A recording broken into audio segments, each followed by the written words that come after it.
Docker image.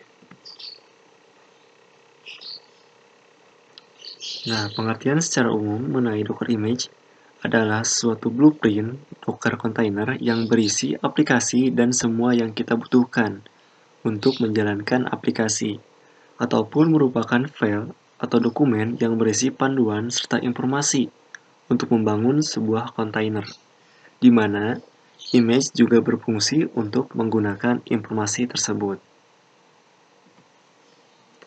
Nah, di sini ada skema dari arsitektur Docker. Oke, kita akan bahas pada bagian image.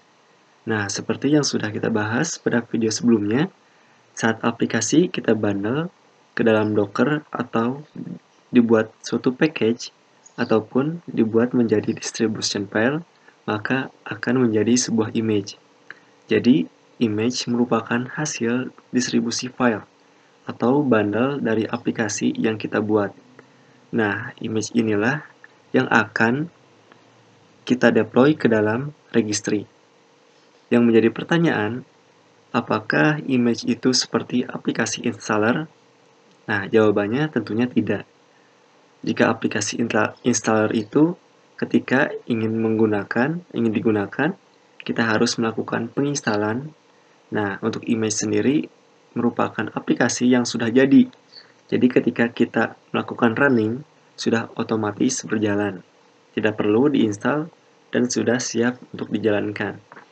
Nah, image ini seperti pembahasan sebelumnya, kita deploy ke dalam registry. Nah, kenapa kita memilih untuk Docker Hub? Nah, karena di dalam Docker Hub ini sudah terdapat image-image secara gratis yang bisa kita gunakan. Kita dapat ke bagian Explorer.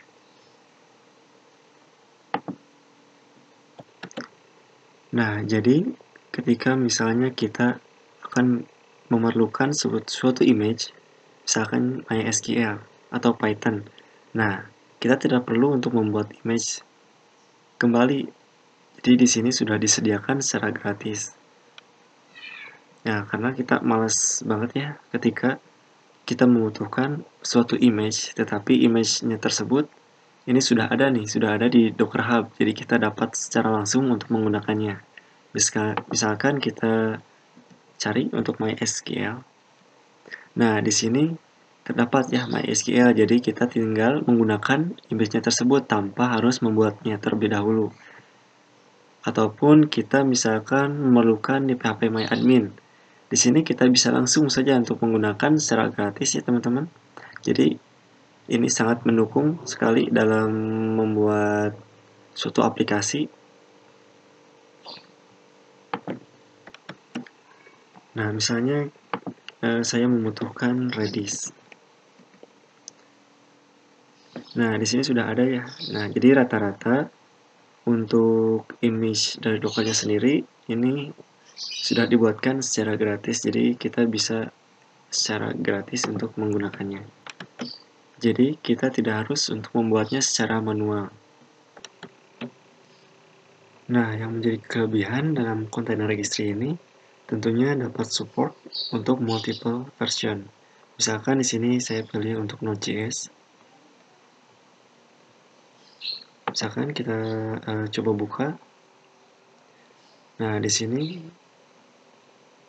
ini adalah Docker pool node, di mana di sini support text dan respective Docker file. Nah, jadi di dalam sini terdapat beberapa version yang dapat kita gunakan.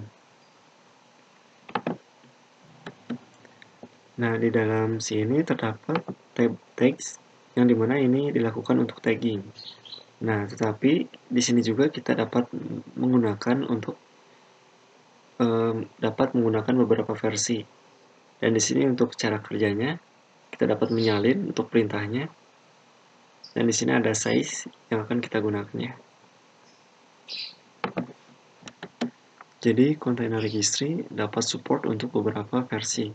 Jadi itulah keuntungan dari ketika kita menggunakan container registry. Jadi ketika kita bekerja dengan tim, nah kita membutuhkan nih versi dari dari Node.js, kita bisa memilih sesuai dengan versi yang digunakan dengan menggunakan tagging tersebut. Nah, jadi teman-teman dapat mencari untuk image di bagian explore sesuai dengan yang akan teman-teman gunakan.